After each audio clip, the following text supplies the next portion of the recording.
Before we get to this episode, I want to ask you a quick question. Are you a woman who's 50 or older? And are you ready for a career or job change? Maybe you're yearning to do more meaningful work that really lights you up. I'm asking because my friends Dana and Wendy of Camp Reinvention have the coolest career program.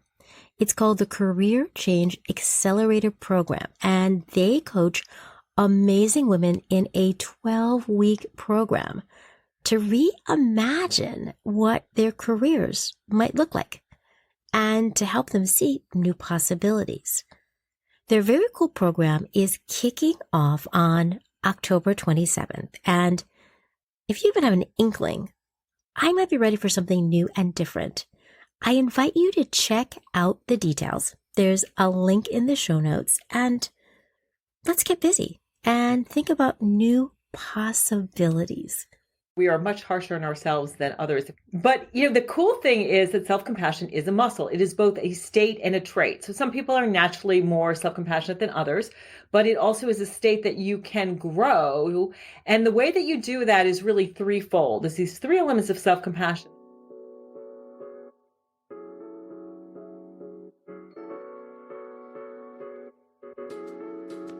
Welcome to Reinvention Rebels. Stories of brave and unapologetic women, 50 to 90 years young, who have boldly reimagined life on their own terms to find new purpose and possibilities. I'm your host, Wendy Battles. Ready for a dose of inspiration? Let's get to it.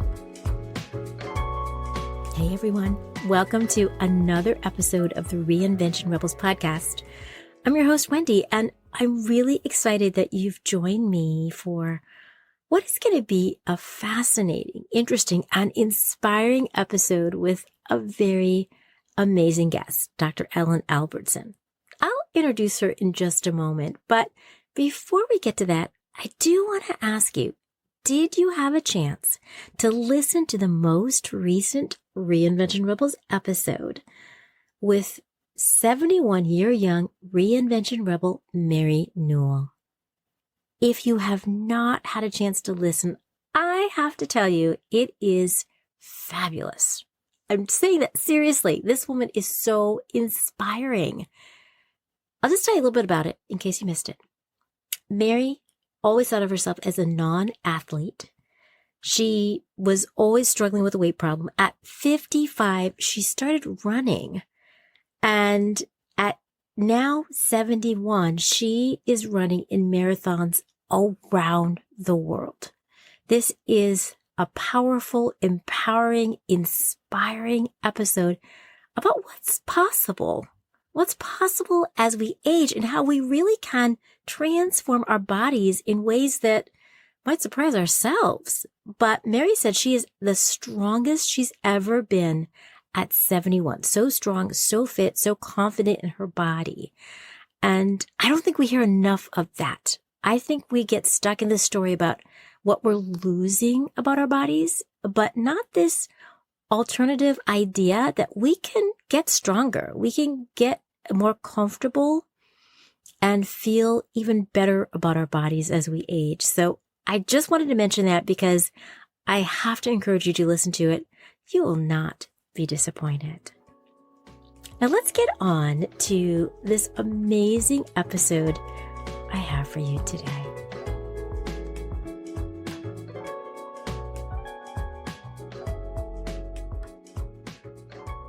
I'm so excited to introduce you to my guest today, 59-year-young Dr. Ellen Albertson.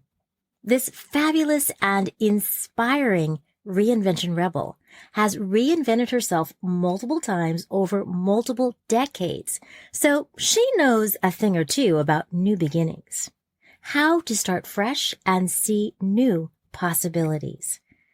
Dr. Allen is a psychologist, registered dietitian, national board certified health and wellness coach, Reiki master, and mindful self-compassion teacher. Known as the midlife whisperer, she helps women raise their vibration so they have the energy, confidence, and clarity to make their next chapter their best chapter. A best-selling author, inspirational speaker, and expert on women's well-being, Dr. Ellen has appeared on Extra, the Food Network, and NBC World News, and has been quoted in Psychology Today, Eating Well, and USA Today. She has written 5 books and articles for Self, Better Homes and Gardens, and Good Housekeeping. Her latest book is Rock Your Midlife: 7 Steps to Transform Yourself and Make Your Next Chapter Your Best Chapter. She brings over 25 years of counseling, coaching, and healing experience to her holistic practice and transformational work. She lives on the Champlain Islands of Vermont with her high-tech, raw food-loving partner Ken and her tree-climbing border collie Rosie. Dr. Ellen, welcome to the Reinvention Rebels guest chair. Thank you, Wendy. I am so delighted to be here, and you have such a beautiful voice. Thank you. Thank you so much. And I am equally thrilled. I am very excited for our conversation to Reinvention Rebels, rocking midlife and inspiring other people, other women. So we have a lot to get to. And I'd like to start our conversation by talking about possibilities. You are a testament, Dr. Ellen, to seeing new possibilities in your life. And you have reinvented yourself many times in many different ways. I would love to start our conversation by asking you about which reinventions have been most impactful in your life and why. Wow, that's a great question. So I would say so many, but I think that going from the corporate world to become a nutritionist was huge, because when I went to college, I didn't know what I wanted to be. And I went to a school went to University of Pennsylvania. They had the Wharton School. And I'd always been interested in entrepreneurship and marketing and business. So I went into business. I went into the corporate world. But once I got there and I was living in New York City and I was in retailing, I just didn't like it. I missed working with people. So my first reinvention was really going from the corporate world into becoming a nutritionist, working with people. That was huge. And then I would say after that, going into media. So my master's degree for nutrition was in media, nutrition communications. So I learned lots of media techniques. I was able to both learn nutrition and also go to the communication school, BU. So that was transition where I worked with my ex-husband as a cooking couple. So I was a celebrity chef. I had a radio show. So that was a big transition. And I kind of went back to become a personal fitness trainer, working with people again, and then becoming a coach and a psychologist. So it's all kind of come full circle. But I would say the biggest reinventions are really marrying my love of working with people, inspiring people, helping people transform, getting more and more things in my toolbox to do that more effectively. And then also, I just love media. I love writing. I love being in front of a camera. I love being on podcasts and radio shows. So those, it's sort of come full circle, but I would say going into the media world as a cooking couple was huge. And then, really establishing myself as a practitioner, as a personal trainer, and also as a nutritionist and coach has been really big. I love it. And when I hear you talk about that, the first thing I hear are a lot of parallels, because I was a corporate person. I wasn't really into the corporate world. I studied nutrition.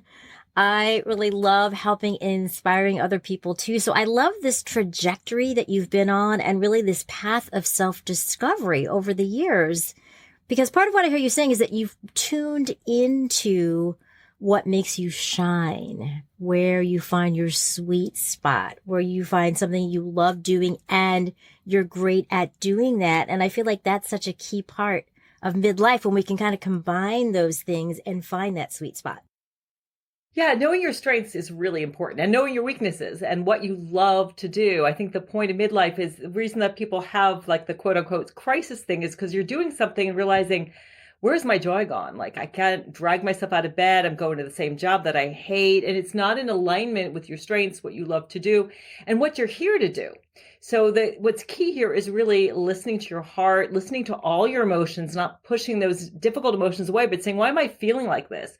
What might I do to get my joy back? What work lights me up? What did I love to do as a kid? And this is why my first step in Rock Your Midlife is really authenticity, knowing yourself and what you're awesome at, what's in your genius zone, your strengths is so key to reinventing yourself and finding fulfillment at midlife. That is everything. And you had me when you said finding out what you were meant to do, where that place is, because I have found that to be the same thing too, that when I really was able to tune into, this is my genius spot, as you said, this is where I shine. It seems like a light bulb went on and everything shifted in a much simpler way than I was making it so difficult. And I realized, it doesn't have to be so hard after all. Yeah, that's a great point. And I think it's that inside out transformation. When we are vibing with what's going on inside, then the outside thing shows up. Opportunities show up. The right people show up.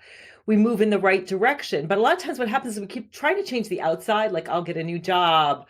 I'll move to a new city. I'll find a new spouse, whatever it is, trying to change the outside when it's not in alignment with the inside. So we have to sort of search inside and figure out, what is it that's really going to light me up, or what are the emotions that I am trying to vibe with and experience in my life, and how do I get more of those feelings right now? And then we'll start to attract the things that we want. And like you said, it's much easier when we're in alignment. Yeah, alignment is everything. And it sounds to me like over the course of your different reinventions, you went through this period or this evolution of tuning in each time more to your authentic self. Would you say that that's the case? Or was there something that was different as you evolved in midlife? Well, I think getting to know myself was a big piece of it. I think for a lot of my lifetime, what I was doing prior to midlife is I was clawing up this ladder of success, but the ladder was up against the wrong building. And when I figured out, okay, what's the building that lights me up? What's the right building? Then things shifted. The other huge turning point was learning to love myself. And that's the second step in my book. I learned self-compassion. I was going back to school for psychology, and I was fortunate enough to meet Kristen Neff, who was on my dissertation committee. My research was on body image and self-compassion in women. And she required me to learn self-compassion, which is essentially the how of self-love. And I think of it as like the heart of self-care.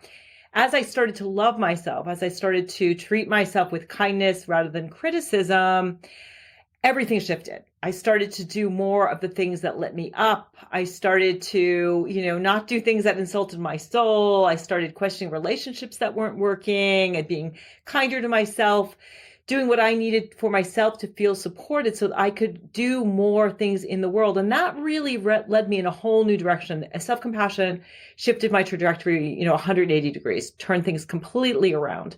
Self-compassion, that's such an interesting topic because I don't think it's the type of thing that automatically always comes to mind. Oh, am I being self-compassionate? Sometimes we don't know what we don't know.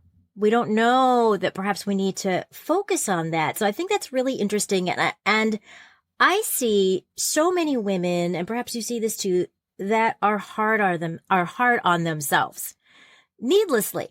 And not even that anyone else is hard on us, but we can be our own worst critic.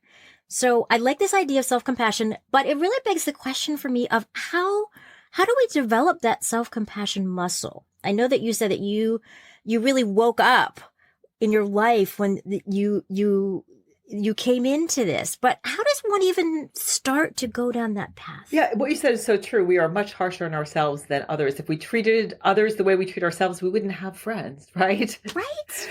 Exactly. But, the cool thing is that self-compassion is a muscle. It is both a state and a trait. So some people are naturally more self-compassionate than others, but it also is a state that you can grow. And the way that you do that is really threefold. There's these three elements of self-compassion. The first thing is you are kind to yourself rather than critical. You change that judgmental self-talk. You tell the self-critic to take a time out, and instead you talk to yourself the way you would a good friend, with kindness. So there's an action component there that you are being kind to yourself rather than critical. The second piece is something called common humanity. You realize that everybody struggles, everybody's imperfect. When something goes wrong, it's normal. Instead of saying, oh my God, why is this happening to me? Or I'm so stupid to allow this to happen, blaming it on yourself. You're like, oh gosh, This is normal. And then the key piece here is the third element, which is called mindfulness. So with self-compassion, we're mindful when you notice that you're stressed and struggling. So you're really, having trouble at work, or you're having a health crisis, or you're having problems, with a spouse or one of your children. You stop, instead of trying to problem solve or plow forward. You say, like, what is it that I need right now? And you give yourself what you need. And I promise you, over time, if you do these three things, things will really start to shift. And in terms of the reinvention piece, self-compassion is super key, because it's both a parachute and a life vest. So it's a parachute in that we can soar really high. We can take those risks. Reinvention means stepping outside your comfort zone, taking some risks. We take the risks because we know, well, if I fall, I've got this resource, me, to pull myself up. And when we are in more of a crisis mode, we have this life vest that can really help us to get to higher ground. So it works both ends, with depression, stress, anxiety, also with well-being, optimism. So it's a superpower, Wendy. Absolutely. It's such a key thing for people to know. I love this. I love this idea of the parachute and the life vest. I mean, that's just such a great image that it can be both those things. And to me, when I hear you talk about it, it speaks to me of self-awareness and this awakening that it is possible for me, for you, for any of us, that it's out there if we are willing to kind of lean in, be curious, try on this idea of self-compassion. And I also hear you saying that we can get better at this, that we can build that muscle. So if we practice it, if we're willing to practice, that we have the ability to get better at it. We do. And the cool thing about it too is that it's such an interesting contrast to self-esteem. And we're always trying to do things to feel better about ourselves. But with self-compassion, we always feel good about ourselves. The problem with self-esteem is that we can feel really good one day, and then the next day we can have an incident where our compare ourselves to somebody else, our self-esteem plummets. With self-compassion, we're continuously building the muscle, feeling better and warmer towards ourselves. And that really helps us move forward. I have to say that, this sort of bring this not enoughness, which that used to be my kind of modus operandi, like when I have that degree or that perfect body, whatever that is, then I'll feel okay. But I had this backpack of not enoughness. I was bringing it into my future self, and it kept showing up. So now reinvention really starts with loving myself, and then saying, what's going to make me happy? What's going to light me up? And then that allows me to shine my joy, my light. And that really moves things forward. And as you said, creates this ease and attracts opportunities to really make the second chapter, the second act, amazing. Yeah. And I think you said something too that spoke to me when you said shine the light, because I think that when we can tune into that ease and we can shine our light, as you said, it just attracts all kinds of things. But I also feel like there's this amazing sense of freedom that I didn't have before. And I guess it's because I wasn't doing what I was meant to do, and it took me a long time to uncover it. And now that I've stepped into that, things feel so liberating. And I guess it took me until my mid-50s to figure that out, right? We're all on a journey, but I love that idea of it is possible for us to feel more free and liberated, honestly, no matter how old we are. Yeah, and more joyful too. I think that's what people, more joyful, more confident. And I think a key piece too is that you get to a certain age and you stop caring what other people think. Yes. You realize that you're running out of time, and you want to really enjoy the second chapter or your second adulthood. And I think a big piece is we're living longer, right? So we have all of this opportunity for reinvention to really figure out what's going to light us up, so we can just go for it. Totally and completely. And when we do, it's like, because I also think that when we go for it, when we put ourselves out there, and yes, it's risky, and sometimes it's a little scary to do that because we don't know what's on the other side.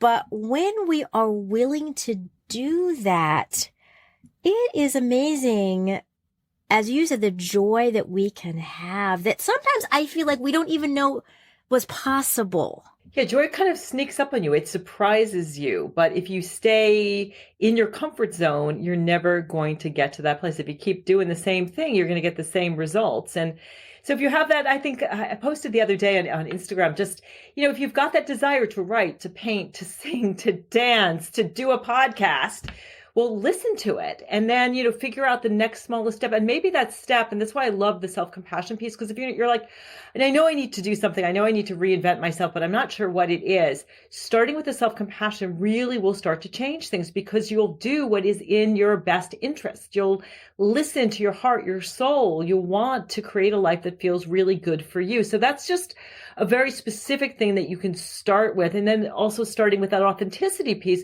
figure out who I am and what lights me up. Think about, what did you love to do when you were 5? Like, I knew when I was 5 years old, and they went around the room and they said, like, what do you want to be when you grow up? What did you say, Wendy, when the teacher asked you that? Do you remember the first thing you wanted to be? I think a teacher. I wanted to be a teacher.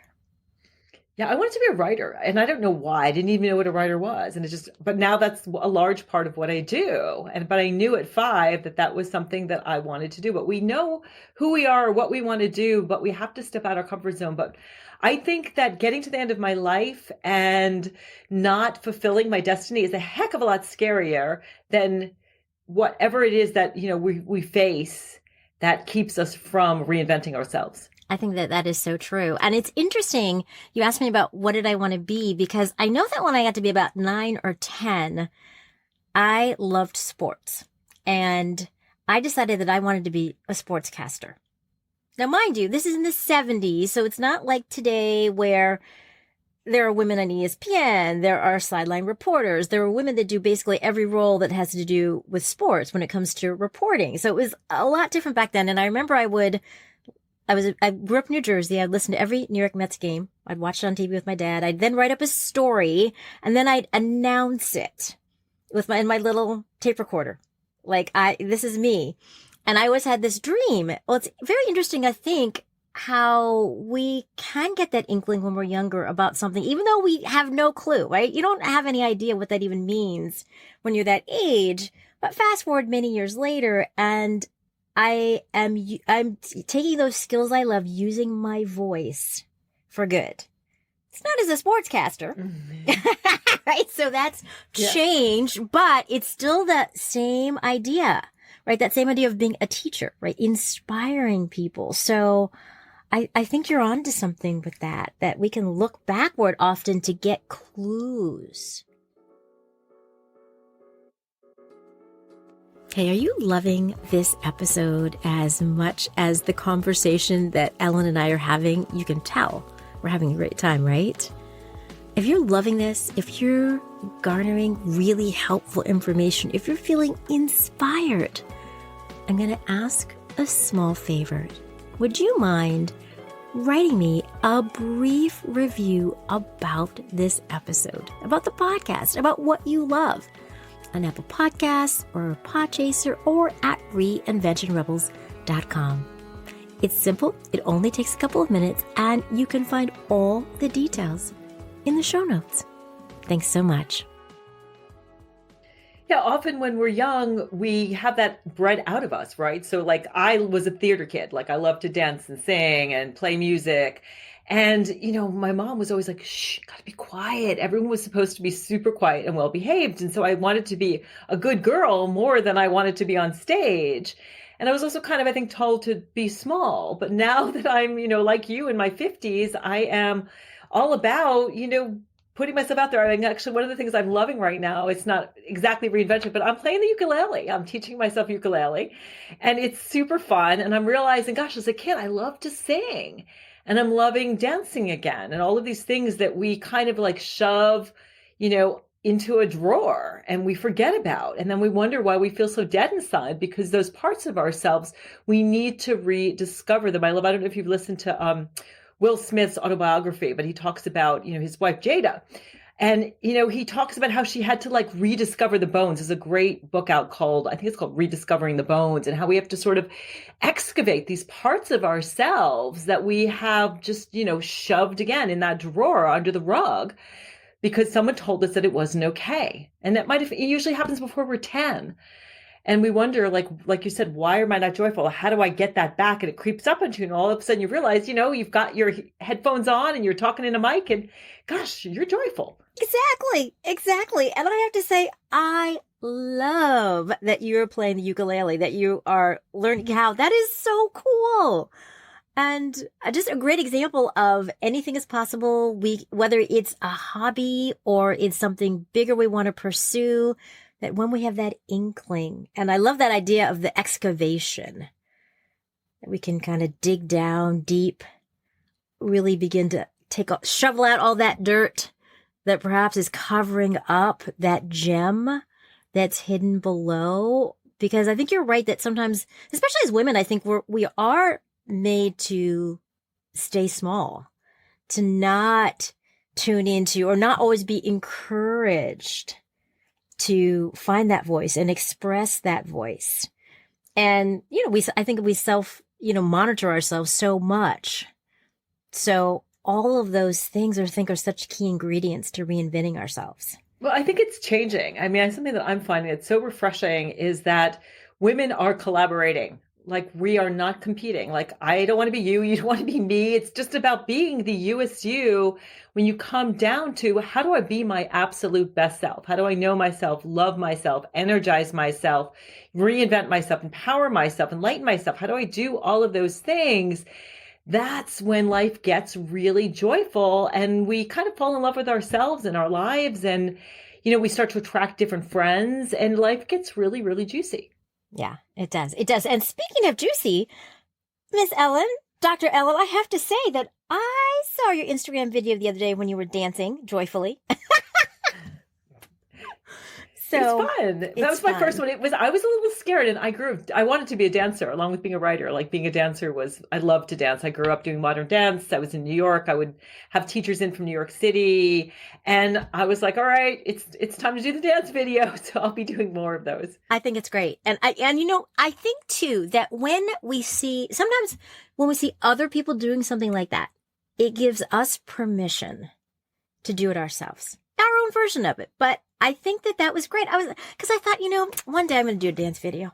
I've been thinking about that, but I'm just starting to even experiment with doing reels. And I said, oh, Dr. Allen's doing it. Any of us can do any of these things if we're willing to lean in. And I think so much of it, to me, that we're talking about in this conversation speaks to the idea of curiosity. Just being curious about what could be possible, and that it's okay if I try something and it doesn't work out. Yeah, absolutely. I love the word curiosity, of just exploring and asking what if. And it's super important as you're thinking about this reinvention to understand the neuroscience. So your brain isn't interested in you being happy, reinventing yourself. What your brain wants to do is keep you safe. And change and transformation, reinvention is not safe to your brain. So you have to, kind of get outside your comfort zone. But honestly, what's the worst thing that's going to happen? I mean, as far as if you're thinking, gee, I want to show up in social media. I mean, it's so incredible that every single one of us is a creator now, can be a creator, whether it's Facebook, whether it's doing a podcast, whether it's writing a book. We all have the ability to have our own media platform and put ourselves out there. And honestly, the worst thing that happens is nobody likes it. And so you're like, okay, well, then I have to do something differently. It's not a big deal. You're not in any mortal danger. No one is going to hunt you down. People are not, I have had so few times that people have, trolled me or anything like that. It's honestly, people may not, like your post, and then you have to be like, okay, do I want to keep doing this? Do I want to switch it up? But if you want to have a voice and put yourself out there, it's actually incredibly easy to do. And it's free. As long as you have a cell phone, you can do all kinds of stuff. Absolutely. And it is a great way to test the waters in whatever way that reinvention might manifest, whether it's on social media or it doesn't necessarily have to be Instagram. Maybe it's doing a Facebook Live. It could be anything, right? It could be talking to our friends. So many opportunities to just get out there. And that says to me a little bit, sort of building on this idea that you mentioned about self-compassion and building that muscle. What goes hand in hand with that for me is this idea of building our courage muscle. Because part of what I heard you say is once you get that idea, whatever that idea is, you can step out in small ways, which to me speaks to, I can over time, I can build my courage muscle. So I am curious about your reinvention journey and how you built your courage muscle muscle, Dr. Ellen? What have you done to do that? Well, it's great also to note that the word courage is the root is core, which is heart. So as we're thinking about, our hearts and building that, listening to heart, it's so important. So for me, it's just always doing the things that scare me and coming out more and more as my authentic self. I remember the first time that I was showing, I had a brand that wasn't working very good. And I was showing my 40-year-old self when I was actually in my 50s. And I just felt like an incredible hypocrite, completely inauthentic. And I'm just like, you know what? F it. I'm going to just show my own self what I really looked like. And I posted a current picture and my heart was beating like a mile a minute, but I knew I needed to show up as my true self. So I think for me, the courage has been shedding layers, showing myself more and more. This is like really me. This is my life. This is what I do. Not, having it completely fluffy and wearing a ton of makeup, or anything. I mean, it's fine if that's your thing, but just me being me. And I think writing the book took a lot of courage. So writing Rock Your Midlife, I really had to set aside like 9 months of my life and just like every morning getting up, writing. It's 65,000 words, and I put a lot of time, a lot of energy, money into it and putting it out there and believing that this book had legs, that it was going to help a lot of women. I am also, like you, starting a radio show podcast in March, the end of March. So I have to have you on for that as well and talking about the same midlife issues. So that's like, okay, that's the next level of putting myself out there. So it's just a constant, putting myself on bigger stages, wanting to reach more people, but always doing it because I want to help other women. When I do it from an ego perspective, it always falls flat. When I do it from my heart and my heart saying, if I can shine my light and educate more women, inspire more women, that's going to make a huge difference in the world and make a difference for, I've got a daughter, so it's going to make a difference for her and even my son, the next generation. So doing it from that heartfelt place, but always saying, okay, this scares me. Writing the book was scary, and doing, a radio show, it's going to be live. That's scary, but turning the fear into excitement. Right? It's because the fear and excitement are very similar in terms of the physiology. Anxiety, fear, these are about like something in the future, but excitement is too. We can get excited about, oh my gosh, I have a book that's coming out, or I have a radio show that's coming out. I'm thinking about doing a TED Talk as well. Thinking about, okay, being on that stage with, 1,600 eyeballs on me.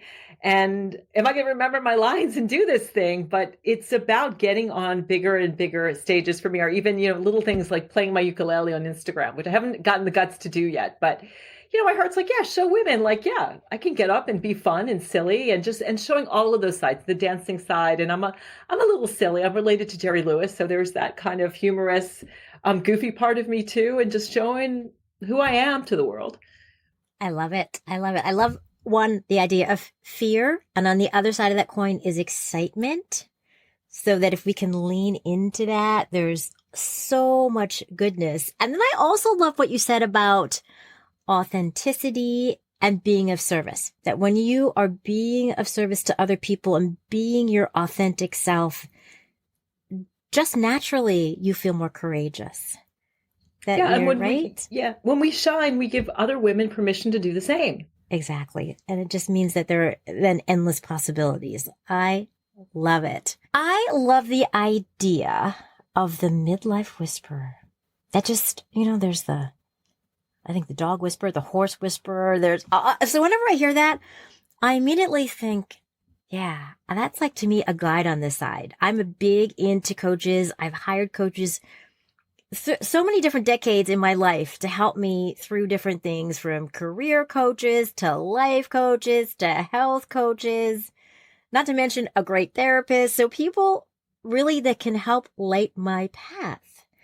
And I think that it just brings so much to our lives. It can just enlighten us in so many ways. What brings you the most joy about being the midlife whisperer? Coaching women and seeing them transform rapidly. I'm always so amazed at just a shift in mindset, listening to your heart, making a few habit changes on a regular basis, having them stick, and just all of a sudden seeing women who come to me initially, they're looking 50, looking like right down, like it's like the barrel of shotgun. I see 50. I Yes. don't know what I can do, but I am not happy. Like, again, on the outside, everything looks great. And often they come to me because they're having eating issues. They're having this, Netflix Chardonnay and cheddar habit every evening. Because at the end of the day, they're like, I've got to do something that makes me feel good. And they see their waistlines expanding and it's scary and they can't stop it. So they come to me for, weight loss. But what happens, we end up doing is we work on helping them to really feel good about who they are. So it's the most satisfying. And that's what's kind of a whisper, like whispering to their soul. So, as a coach, I'm like, yeah, I'm a midlife whisperer. And we're like really digging down and understanding your soul and your heart. But I'm also a tiger. Tigers are my power animals. So it's like, yeah, let's do some ballsy things. Let's like learn how to talk to people and get our needs met in relationships, which is a huge issue for women at midlife who've been the good girl. I had one client, she joined the circus, not like for for life, but like she went for a weekend, like a weekend getaway, and she got in shape to join the circus. Love it. I've had clients just do, I had another client, she moved to Australia from America to Australia. I've had clients travel and do all kinds of crazy things, like do the bucket list and actually start doing those things.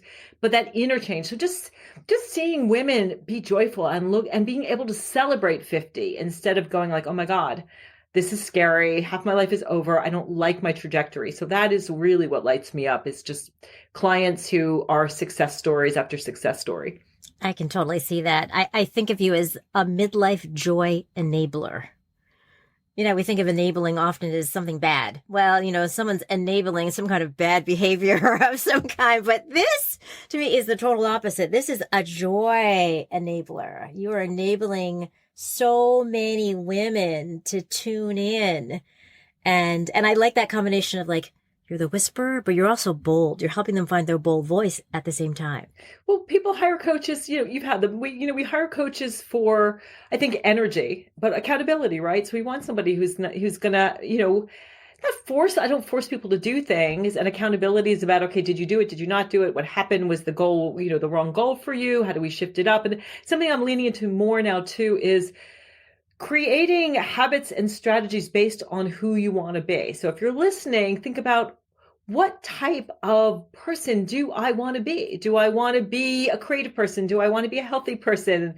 Do I want to be, a wealthy person? Do I want to be a more joyful person? And then think about what are the habits and strategies that you can put in place to get to that place. I love James Clear's book, Atomic Habits, where it's small little changes really add up. Yeah, that makes such a difference. And it just goes to show that we can build anything we want to if we have the desire. And I think so much of what we're talking about, and certainly what you talk about in your book, Rock Your Midlife, is, to me, has a lot to do with our mindset. What our mindset is as we're navigating midlife, what we see could be possible. And if we can't see it, then finding someone, reading a book, or finding a coach that can help us with that. Why is mindset so important in midlife? Well, our thoughts actually create our emotions and our habits. So we become what we think about all day. So if you're thinking about, my life is washed up, I've hit midlife, it's all downhill, well, that's what's going to show up for you.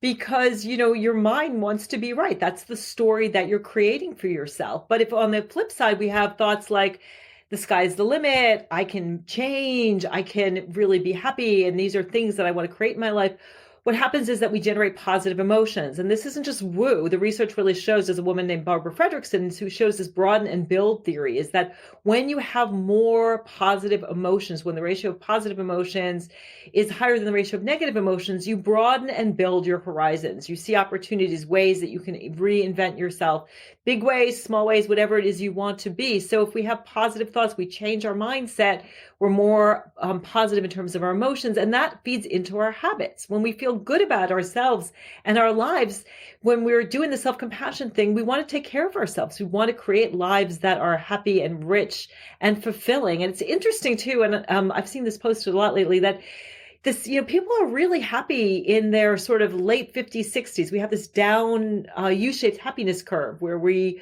kind of hit a low naturally and want to do this reinvention. But then we have this upswing. If we can keep our mindset positive, we really can feed that upswing and create an incredible next chapter for ourselves. I see that. I see that in so many women that I know, and I'm sure you do too, both women you've coached and other people that you know, that when you can get into that zone that you talk about, it is amazing how we can see such different things for our lives than perhaps we did in the past. And sometimes, maybe for whatever reason, we've had a limited mindset, but I think if we can, to your point, marry our thinking with the emotions and then making these small habits, these small changes, it's amazing how that can change the trajectory of our lives. Yes, and we have control over our thoughts. We can change our beliefs. In Rock Your Midlife, I start off talking about dandelions and how, Yes. Growing up, my dad hated dandelions. And of course, I'm a kid. I love dandelions. They're beautiful. They're yellow. I love the puffball stage. And then I became an adult and hated dandelions. And then I moved out to this island of North Hero where there are tens of thousands, if not hundreds, millions of dandelions everywhere. And I just grew to love them again. I wasn't going to nuke them or chop them off and put, Roundup on them. And they're an incredible nutritious food. Every single part of the dandelion is edible. They're great for bees and birds. And so I've shifted my beliefs, and so many of our beliefs we can shift. And you can start off with just an affirmation of I am enough, or today I'm going to do my best.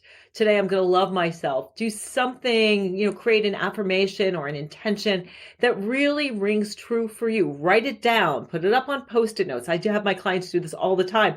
Cover your bathroom mirror with Post-it notes of I am enough. I am reinventing myself.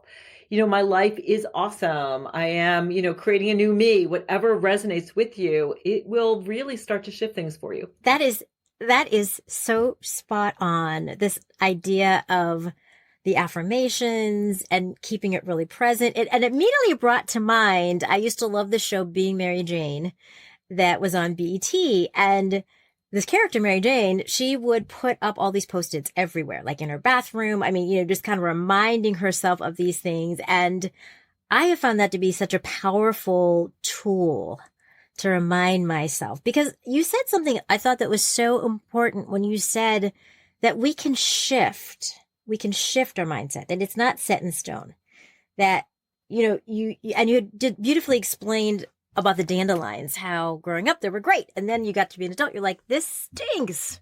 They're everywhere. But then how you got to this point of, but wait a minute, there is something really good about dandelions. And honestly, I didn't know all that they did all these great things.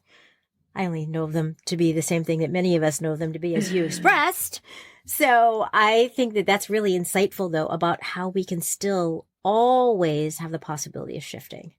Yeah, we can also think about, the weeds in our lives. We can look at them as weeds of whether it's this relationship I don't like the pandemic, I don't like that my body's changing, or we can look at them and say, okay, how do I use these weeds, these things in my life, and work with them and see them as opportunities to shift and change? If you're loving this episode, if you want more of this, more inspiration and information, more stories of brave and unapologetic women that have reinvented themselves in amazing, fierce, and fabulous ways, take a minute to stop on my website, reinventionrebels.com, and sign up for my news and notes. I share bits of information, inspiration, things to help you think about reinventing yourself in midlife in bold ways. Exactly. And I've thought of that even myself with my, 50-something shifting body. And obviously this happens to all of us at some point, right? Our hormones slow down. We go through perimenopause, menopause. I mean, things just aren't the same. And I know it's easy to just want for what we had. Remember when my body did all these things, but my body can still do so many things and it can do different things. So I try to really live in that space of there's always more possibility for me to feel good in my body as I navigate midlife. And it doesn't have to be terrible by any means. Yes, and the self-compassion piece can really help. My research showed that self-compassion improves body image. So it reduces the body shame, the body dissatisfaction, improves the body appreciation, which has nothing to do with the body. And it's just so important in midlife to really look at function, look at everything your body can do. And I think just to see the divinity, like we are trillions and trillions of cells that are all working together to keep us alive. And on top of that, we have even more cells that are not part of our body, the whole microbiome thing that's like living in our body and digesting our food and protecting us from germs. And it's kind of a gas to be alive, don't you think? Totally and completely. Totally and completely. And I don't know if you've heard this, but I like listening to the Daily podcast from the New York Times. And recently they had an episode and it was about people who are 70 and above and their sex life. And I thought it was fascinating. It was about 50 minutes, this podcast episode, but there's such a stigma about women, about our sexual selves as we age. We're already often so self-critical about our bodies to begin with and our changing bodies. And then add on now this other variable of what does it mean to be sexual as I age when I feel like things are sagging or changing or I don't feel good about my body, let alone someone else looking at my body that I don't feel good about. And I thought this podcast was so empowering because it was all about people who are older than me that are having a lot of sex and enjoying it. Yeah, and I think it's partially, well, of course, there's no pregnancy, right? Right. There's no kids around. And then I think it's so much about not, yes, feel good about your body, but feel good in your body. Yes. Like looking at it as pleasure. And now, I'm engaged and I'm in a new relationship. I've been in this relationship for about a year and a half. And it's really, I've deep sixed a lot of my old stories too around that, talking about mindset. And it's much more fun and playful and connective and no expectations. It's kind of it's a breath of fresh air. And so you can reinvent, your relationships, your sex life, any aspect of yourself. I love that you brought that up because I think we need to talk more about it. We see movies and we're taught like the most important thing in a relationship is this idea of hot sex, right? Yes. And then we feel like, well, if I don't have that, if it doesn't look like that, then something's wrong. But we're not shown a lot of our ideas about who we are, about our sexuality are informed by media. And I think it's great that there are podcasts like yours and the New York Times is talking about it. And, we're getting more characters in the media, a little bit more that are really showing what midlife is like. But we need more of it, I think. Especially for women. Especially for women. I couldn't agree with you more because it's still, even when you hear all those things, it's still hard to sometimes apply to yourself to think, okay, well, Dr. Allen might be doing that.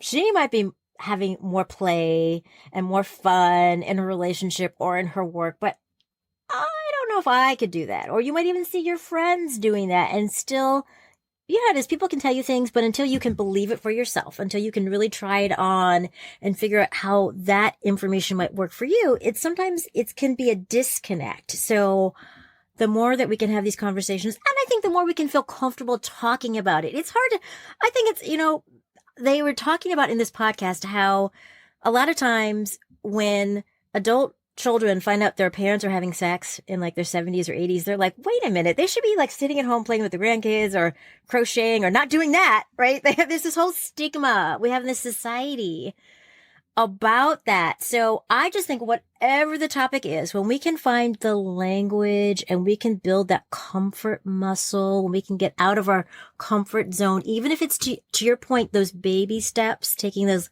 small steps to build a new habit, which is maybe just talking about something with someone that you trust. Yeah. And I would add too, I love that you use the word play and creativity because like when kids are playing, they're not like worrying, what are people going to think? Or can I build this Lego house correctly? Can I draw this correctly and dance correctly? They're just playing, and playing is like how you learn to be an adult. So maybe we need to learn as we're going through these ages, these adultings, these decades that we go through, we need to like learn, like, how do I play, whether it's being sexual, whether it's reinventing ourselves on any level, looking at it as play, because play is not about doing it right or wrong, getting it perfect. It's just about having fun. Exactly. And I think we probably both can agree that most of us myself sometimes included, take ourselves way too seriously. I just have to do this really, really well. I mean, I've definitely have gotten really comfortable with the idea of being perfectly imperfect. That I'm so far from that, as we all are, but that's okay. Like, I can find so much more space to thrive when I've accepted this idea that it's great to be perfectly imperfect, that I'm figuring it out, and that I can have more play, which just, I don't know, brings me joy. And I was telling you before we started that yesterday I ended up having this day date with my husband in a very unexpected way. We just went out to run an errand, which turned into a whole afternoon of like putzing around, going into these shops, going to have this impromptu late lunch.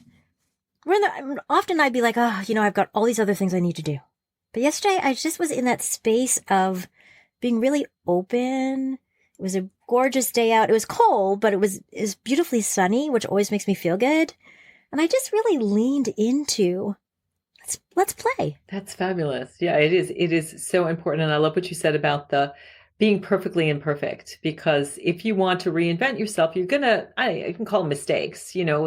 Mistakes are just stepping stones on the road to success of where you want to be. And it's a cliche, but you got to enjoy the journey. You've got to enjoy every step along the way and see all of these things as opportunities to learn and grow and inspire other people. And I think if you have that playful mindset, and you let go of the expectations and the way that you're supposed to look and how it's supposed to be, and just enjoy figuring out for yourself, and just be like, whatever works for me is fine. You'll get there. And so I love that you played. I played too. We went cross country skiing, and we watched just the bridges of Madison County, which was interesting because that's kind of I'm just interested in midlife and women, with Meryl Streep kind of having a wonderful experience with Clint Eastwood. So it was an interesting movie to sort of look at where women were at in 65 versus today, and all of the opportunities that we have versus where our moms were at. I remember when my brother, the oldest sibling, went to college, my mother cried. She was so upset. And, I was sad when my daughter went to college, but I also was celebratory. It was like, okay, I'm heading into empty nests. There's going to be more space for other things. And I was super happy that she was on her journey, and she was on, her next level of reinvention. We have to keep moving. It's like, I guess the Woody on the shark, right? We got to be like a shark. You're either moving forward or you're not. Exactly. And that's such a beautiful way you put that, this idea of moving forward, and how generationally it is so different. So different. And I think that, these generations now, we see so many more possibilities. So I'm grateful that we just have the possibilities, that we can lean into these possibilities and see all the different things that we could do. I love all the wisdom that you have shared today, Dr. Ellen. So many insights, so much great advice from your book, Rock Your Midlife. As we're beginning to wrap up, I would love to know what else you'd like to tell the audience about midlife, reinvention, any of the above. Yeah, I'd love to mention destination vibration, because that really was a pivotal thing for me. It's just, your life can be so much better than you imagine. What I ended up doing is, when the pandemic hit, I took this class and I learned this technique called destination vibration, where I envisioned an emotion that I loved, joy. So I wanted to had more joy in my life. And I envisioned myself getting back to dancing again. So I saw myself at 5 and in my 20s and my teens and dancing, and started dancing more myself. And even though, we were in lockdown, and I feel like I attracted this incredible place of North Hero, and this amazing man who loves to dance, and just something that's so in alignment. So I guess that just wherever you are at, if you are not satisfied with an aspect of your life, whether it's your relationships, your body, your mind, your heart, your spirit, your career, it's never too late to reinvent yourself, and connecting with the way you want to feel through visualization. And I tell you exactly how to do it in the book. really will attract that next step for you. So if you don't know what that next step is, that next, the down the road, what that's going to look like, you only need your next step. Okay. So like, what is like one thing I'm going to do tomorrow? Maybe you love to bake cupcakes. So it's maybe like, well, maybe I'm going to bake a bunch of cupcakes and bring them to my kids' school, or I'm going to bring them to the fire department, or, I don't know. But just thinking about what's that thing that I love to do and how can I do more of that in the world? What really lights me up? So you don't need to know what the whole thing is going to look like. I don't think we ever know what the whole thing is going to look like. You just need to be wanting it and moving forward and connecting with that, visualizing the way you want to feel and using that emotional connection. So your thoughts are kind of the blueprint of where you want to be in terms of reinvention. Your emotions are the magnetic quality that draws that towards you. So you've got to do that emotional piece of visualizing and feeling it with all your senses, or feeling that the way you want to feel, that way you felt elsewhere in your life, and reconnect with that. It is amazing the power of visualization and how that can really transport us forward into what that thing is when we're willing to take the time, lean into it, and see what could be possible. So everybody, you got to go check out this book, Rock Your Midlife. You can hear that there are so many gems in this book, and I've only just gotten started. I haven't had a chance to even get through the whole book yet, but it is full of information, inspiration, and ideas that can really light us up.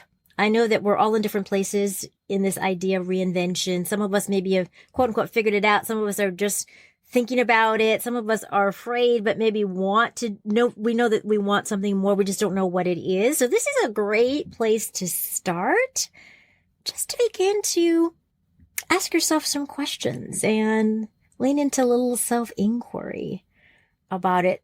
Which brings me to my question, Dr. Ellen, where can people find you? You shared this great information, all this inspiration. I know people listening are going to be like, well, where can I find Dr. Ellen? I know she's on Instagram because she's making dance videos and other things, and we'd be playing the ukulele, but where can people find you to connect? Well, first, thank you so much for your kind words about the book. So I'm glad that you're enjoying it. And that's been huge for me to hear other women saying, you know what, it's coming at the right time, the right place. I wanted to write a book that was more of a how-to manual, because there's a lot of memoirs, which are great. And the book has memoirs and stories. So if people want to get in touch with me, just Google the Midlife Whisperer. I am the only midlife whisperer on the planet. I am the Midlife Whisperer on Instagram. On Facebook, I'm Dr. Ellen Albertson. But if you just go to themidlifewhisperer.com, you can grab the book. I've got a free gift there as well. And then you'll have little buttons that will allow you to connect with me on social if you'd want to do that. I would love to meet you. And if you are struggling, happy to get in a conversation, and keep listening to Wendy, because I think that's so important. One thing we didn't talk about is be judicious with what you consume media-wise. So fill yourself up with those shows, those podcasts, those, television programs and social things that light you up and inspire you and challenge you to reinvent yourself. It is so right on about that, right? I think we can all sometimes get overwhelmed, especially these days, with so much bad news and challenges. We're all faced with all kinds of challenges, personally, globally, you name it. So you are right about consuming things that lift us up, that inspire us, that help us shine that light, and hopefully lead us down this path of reinvention, whatever that means for any of us. I cannot thank you enough for joining me today. It has been such a pleasure to have this conversation about midlife reinvention, rocking our midlife, and what honestly is possible for any of us, really at any age, whether you're listening, because a lot of people listen that aren't even in midlife. They might be younger. My mom listens and she's 89, so she's definitely past midlife. But I think that there are endless possibilities. So thank you, Dr. Ellen. Thank you so much for gracing me with your presence today. Thank you, Wendy. It was a blast. Hey, amazing listeners. Are you feeling a little social? Come join me on social media for a big dose of inspiration. You'll find me on Instagram at Reinvention Rebels. Same thing on Facebook. And also I'm on Twitter at Rebels Reinvent. I look forward to seeing you soon.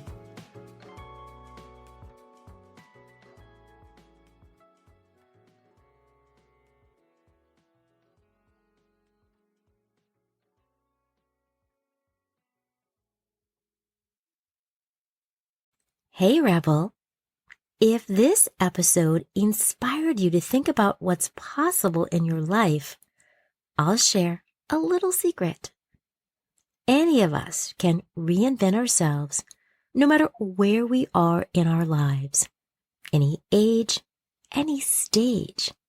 We just have to decide to get started. Here's a super simple way for you to get going with your reinvention dreams. Download my audio, 5 questions to spark your curiosity and inspire your reinvention journey. I share 5 key questions that will spur your thinking, help you uncover your dreams, and motivate you to take action. Because if not now, when? Details in the show notes. Let's get inspired together.